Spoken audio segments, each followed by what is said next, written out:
For years, fans couldn't stop asking the same burning question: why did Edd China really leave Wheeler Dealers? The official explanation was tidy, almost too perfect: no drama, just creative differences. But everyone felt something was off. The chemistry on screen was electric, the show was booming, and then, just like that, Edd was gone. Now, after 8 long years of speculation, Edd China has finally opened up and confirmed the real reason behind his departure from Wheeler Dealers. In a quietly released recent interview, he pulled back the curtain on what many suspected all along, and the truth goes deeper than anyone imagined. When Wheeler Dealers first rolled onto screens in 2003, no one could have predicted it would become a global sensation. It wasn't flashy, it didn't shout for attention. It simply told the story of 2 blokes, one buying beat-up cars, the other breathing new life into them, in a modest workshop with squeaky floorboards and tools older than some of the cars themselves. Mike Brewer, the ever-enthusiastic car scout, and Edd China, the towering, soft-spoken engineering genius, made an unlikely but instantly lovable pair. The early format was beautifully simple. Mike would hunt down affordable used cars with hidden potential, and Edd would work his magic, guiding viewers through every nut, bolt, gasket, and patch panel. There were no sweeping drone shots, no dramatic music, no product plugs or slow-motion tire smoke. Just honest mechanics and even more honest storytelling. In those early days, the show was made by a tiny crew: Mike, Edd, a cameraman, a sound guy, and a couple of producers from Attaboy TV. It was raw, it was pure, no one was sure if it would even survive past the first season. But survive it did, and then some. What started as a low-budget British car show soon turned into a juggernaut, airing in over 200 countries and captivating hundreds of millions of viewers. But with success came change. And with change came friction. As the show's reach grew, so did the pressure. Behind the scenes, bigger, commercial decisions were being made. Slowly, the story started shifting, not just on screen but behind closed doors too, building a brand that began losing some of its original grit. What made Wheeler Dealers special in the early 2000s was exactly what it refused to do. In a TV world drowning in glossy, sponsor-driven content, Mike and Edd forged a brand that pushed back against product placements, flashy gimmicks, and fake drama. There were no "brought to you by" interruptions. No staged arguments for ratings. Just real cars, real problems, and real solutions. Edd once said in an interview that Wheeler Dealers was always about getting your hands dirty, showing people how it's really done, not glamorizing the process. That raw honesty, it became their superpower. Viewers weren't just tuning in for the flashy before and after reveals, they stayed for the messy, grease-covered middle parts, the painstaking details that most other shows would cut out. In industry circles, Wheeler Dealers was a rare breed. It thrived not because it was heavily branded, but almost despite the lack of it. As one fan blog famously said, the show treated its audience like mechanics, not consumers. There was a charming, almost old-school BBC educational vibe to it, and fans trusted that. That kind of authenticity can't be faked with slick editing or big budgets. But while audiences loved this no-gloss approach, network executives, especially in America, weren't exactly thrilled. For them, content is often a business first, and storytelling second. As the show gained serious traction across the Atlantic, pulling impressive numbers internationally, Discovery spotted an opportunity. Wheeler Dealers wasn't just a car show anymore, it was a brand. And brands, in their eyes, had to be polished, streamlined, and marketable. The idea of leaving sponsor money on the table became harder and harder to ignore. That marked the turning point. Discovery and its US arm, the Velocity Channel, didn't just want a successful show, they wanted a product, sleek, scalable, and Americanized. That's when the slow, subtle cracks in creative vision began to appear. By the time Wheeler Dealers hit its 7th season, it was more than a popular show, it had grown into a global franchise. With every new market came fresh demands. More cars, tighter schedules, faster turnarounds, and an increasing number of voices weighing in on how the show should evolve. The format was still there, but it was being stretched thin. Episodes had to fit new time slots across different countries. Cuts grew tighter, explanations shorter. Fans started noticing that Edd's deep technical segments, the heart of the show, were shrinking, piece by piece. Behind the scenes, Edd and Mike were caught in the chaos of international success. Deadlines became brutal, shooting schedules relentless. Cars had to be sourced, fixed, filmed, and flipped faster than ever. Small but noticeable signs appeared. Edd's explanations felt rushed, entire repair procedures suddenly vanished off camera, and detailed walkthroughs were replaced by fast-forwarded montages. For longtime fans, it was jarring. The soul of the show, the part where viewers truly learned something, was being squeezed out. Reddit threads, car forums, and YouTube comments exploded with questions. Why wasn't Edd explaining the repairs like before? Was he barely appearing in the latest episodes? Were they trying to Americanize the show? Many assumed it was just natural evolution or that Edd was scaling back because of time. But few guessed the truth. Edd was quietly fighting back behind the scenes, standing up for the integrity of the workshop segments. He wasn't ready to let the show's heart be lost without a fight. But in the ruthless world of TV production, creative resistance often crashes headfirst into budgets, network demands, and audience metrics. Edd was battling a war that, behind closed doors, was already lost. Still, he didn't quit, at least not right away. He tried to adapt. He tried to make it work. And for a time, he kept the spirit alive, even if only in small pieces. But the cracks had formed. Though no public disputes surfaced then, the signs were clear. Mike, ever the showman, began taking up more screen time. Edd China was starting to feel like a passenger on a ship he once helped build. And the destination, somewhere slicker, somewhere faster, somewhere with no time for talk specs or threadlock. Then came the corporate shakeup that changed everything. After 12 solid seasons, Discovery made a game-changing move. Production of Wheeler Dealers would no longer be handled by Attaboy TV, the small UK company that had created the show. Instead, the reins were handed over to Discovery's US subsidiary, the Velocity Channel. Out went the cozy British workshop vibe and collaborative style. In came Discovery Studios in California, with a clear mission to modernize the format. To the executives, it was just a logical step forward. The show had momentum, a loyal fan base, and undeniable monetization potential. But to the core creative team, especially Edd, it felt like a hostile takeover of the show's very DNA. Edd spoke openly about this shift in his farewell video. He revealed that Velocity found the original format too complicated, especially the deep, detailed coverage of the repairs that defined the show's charm. The new US producers wanted tighter episodes, quicker segments, and a broader appeal. In other words, less time under the hood and more gloss on the surface. Edd was asked to simplify, to cut corners, to shrink his segments into quick mechanical sound bites rather than the full repair walkthroughs viewers loved. It was a slow but steady erosion of the show's foundation. For Edd, mechanical transparency wasn't just a segment, it was the heart of Wheeler Dealers. Once that was threatened, he knew it was a fork in the road. The path he chose would take him far from the brand he helped build. Behind the scenes, a battle was raging, long before the cameras stopped rolling and farewell videos were posted online. It wasn't about money or fame. It was about something much deeper, creative integrity. At the center of this fight was Edd China, a man who didn't just fix cars, he taught people how to think like mechanics. Every repair was a mini masterclass in engineering, delivered with patience, precision, and a dry wit. Edd's segments weren't filler, they were the backbone of the show. But as Velocity's influence grew, so did their appetite for speed and slickness. Their vision leaned heavily toward entertainment first, flashy edits, quick cuts, and content designed for ever-shortening attention spans. In their eyes, a 15-minute carburetor rebuild was dead weight. Why show viewers how to fix a gearbox when you can cut straight to the before and after with upbeat music and a couple of witty one-liners? Edd saw things differently. He believed viewers deserved the why behind every how. That was his core philosophy, and he knew that once those lessons were stripped away, what remained wasn't Wheeler Dealers anymore. It was just another car flipping show. In his now famous 2017 farewell video, Edd didn't mince words. He calmly but firmly explained that the new production setup wanted to drastically reduce the workshop content, pushing him into a corner. He said, "That's not something I'm particularly comfortable with. I could have carried on, of course, but then I wouldn't be doing it properly. I'd be bodging it, and bodging it wasn't an option." Edd made it clear, he was being asked to cut corners, to condense or eliminate the parts of the show that needed the most time and care. Sure, it might have saved money and fit tighter runtimes, but it would have come at the cost of the show's integrity, and his own.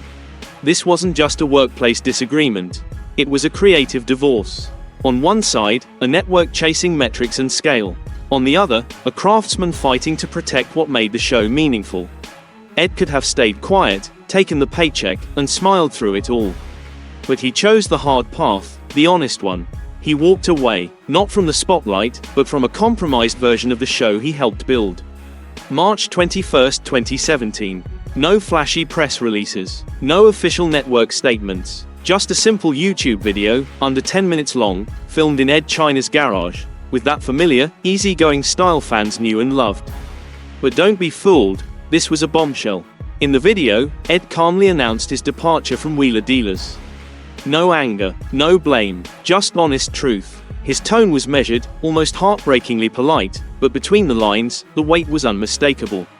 Edd was being forced to choose between his values and his paycheck. And he chose his values. He laid it all out in classic Edd fashion, technical, thoughtful, and with zero unnecessary drama. He explained how the US-based producers found his detailed repairs too difficult to film, how the workshop content was being drastically cut, and how that decision compromised the very spirit of the show. "That just wouldn't be fair to you guys," he said, looking straight into the camera. But what really stood out wasn't what Edd said, it was what he didn't say. He didn't name names, didn't blame Mike, didn't slam the network, didn't call it a betrayal, even if many fans interpreted it that way. Instead, he framed it as a decision born of principle, quiet, dignified, and firm.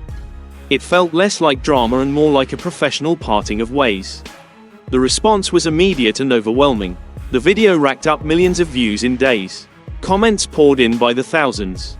Fans were heartbroken, confused, and angry. Some felt they'd lost a friend, others felt betrayed by the sudden shift in the show's tone. But what united them all was this: they believed Edd. And while the video gave fans closure, it also opened floodgates for speculation, blame, and backlash. The fan reaction was swift, emotional, and brutally divided.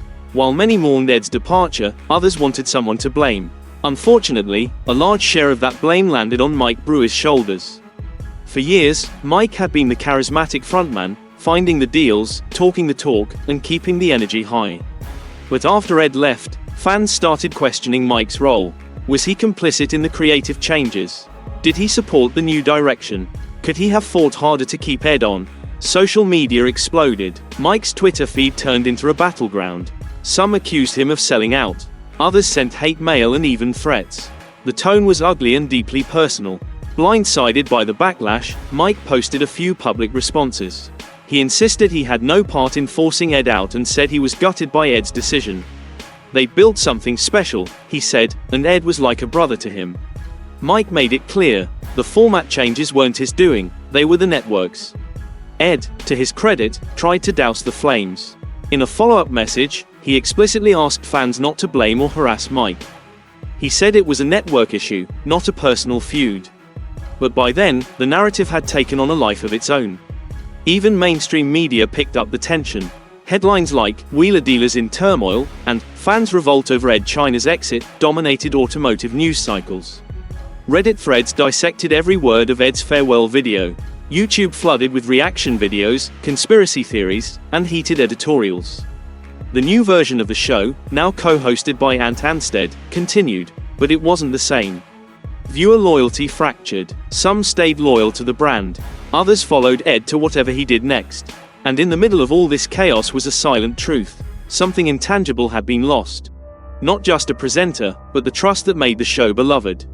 One lingering question refused to fade. Did Edd and Mike fall out? Both men have repeatedly denied it. In interviews and social posts, they insist there was no personal feud. No blowout, no betrayal, just an irreconcilable difference of vision. Maybe that's true, but fans can't help noticing the gaps. Since 2017, Edd and Mike haven't publicly collaborated once. No surprise podcast reunions, no friendly Instagram banter, no car show panels side by side. In an industry where even bitter ex-partners sometimes reunite for nostalgia or PR, their silence has been conspicuous. People aren't wrong to wonder. After all, theirs wasn't just a working relationship. It was a TV partnership that spanned 13 years. If it really ended amicably, why the cold freeze? Some fans point to interviews where Mike's language seems defensive. Others note how Edd's tone has grown more diplomatic and cautious when asked about Mike directly. It's not what's being said, it's what's not. The long pauses, the careful wording, the respectful but distant phrasing. It's enough to make you think. Maybe there wasn't a dramatic fallout, but maybe there was a growing emotional and creative distance, the kind that doesn't explode but simmers quietly. Whatever the case, their silence became part of the story, an open-ended chapter that left fans guessing. And that's what made what happened next, 8 years later, so powerful. Because finally, after all the speculation, Edd China spoke. And this time, he didn't just walk away quietly. In a recent podcast appearance, Edd reflected on the arc of wheeler dealers and for the first time clearly confirmed why he left. There was no coded language or corporate niceties, just a man finally speaking his truth. He talked about what it meant to build something from scratch, to take a shoestring show with a few lights and a couple of rusty classics and turn it into a global juggernaut. But then came the admission. He hadn't wanted to leave. Not really. What drove him away wasn't a clash of egos or a desire for change. It was the slow, creeping realization that the show he once loved had changed into something he could no longer stand behind.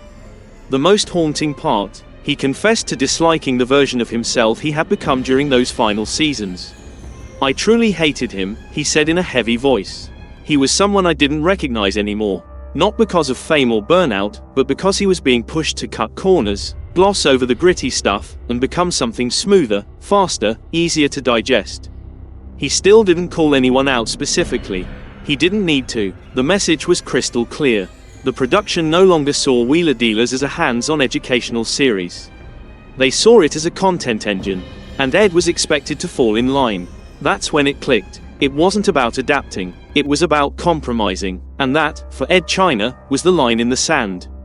The podcast clip caught fire online. Fans who had followed the saga from the beginning finally had closure. Not a cryptic goodbye, but a direct confirmation of what they'd always suspected. It was never just creative differences. It was a matter of principle and character. The debates roared back to life. Forums reignited, new fans discovered the story, and old fans finally felt vindicated. Because after all this time, Edd China had finally said it. He didn't walk away because he wanted to. He walked away because he had to. Leaving Wheeler Dealers could have been the end of Edd China's on-screen career. For many, it would have been. After all, how do you follow up on a legacy that massive? But Edd didn't fade. He shifted gears. Shortly after his departure, he launched his own YouTube series, Workshop Diaries. Gone were the production lights, the time constraints, and the over-polished edits. What remained was the heart of what he loved, pure mechanics. The show was slow, methodical, and deeply technical. Some episodes dove into seemingly mundane tasks, fixing brake calipers, rebuilding transmissions, tweaking suspension geometry. But that was the point. It wasn't about flash, it was about craft. It didn't draw in millions overnight, and it didn't need to. The audience that mattered, the ones who loved Wheeler Dealers for its authenticity, followed him there. They embraced the long run times, the quiet pacing, and the focus on doing things right instead of fast. Outside the screen, Edd kept busy. He popped up at auto expos, delivered talks at engineering summits, and kept tinkering with oddball inventions and eco-friendly vehicle builds.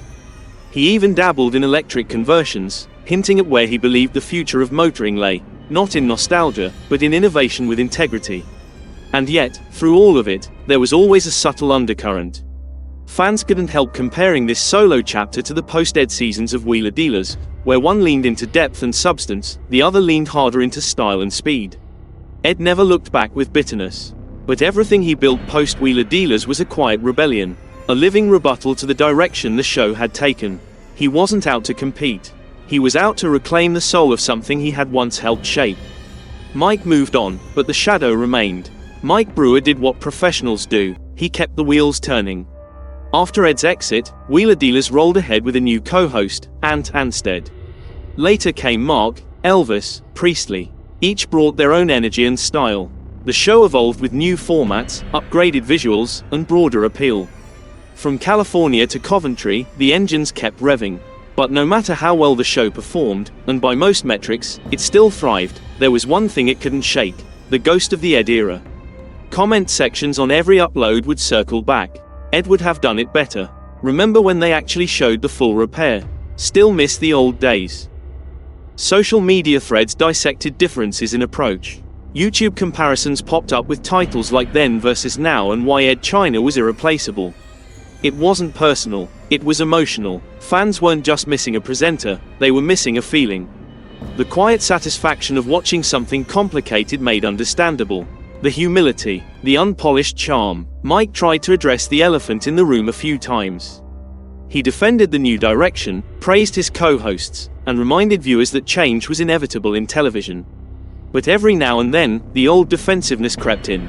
Because no matter how much he evolved the show, comparisons to Edd were baked into the brand's DNA. Even years later, Wheeler Dealers carried that shadow. It functioned, it entertained, but to many, it never quite felt whole again. And that was the paradox. Edd left, but in a way, he never really did. Do you think Edd China made the right choice in leaving the show? Tell us in the comments below. Thank you for watching and see you in the next video.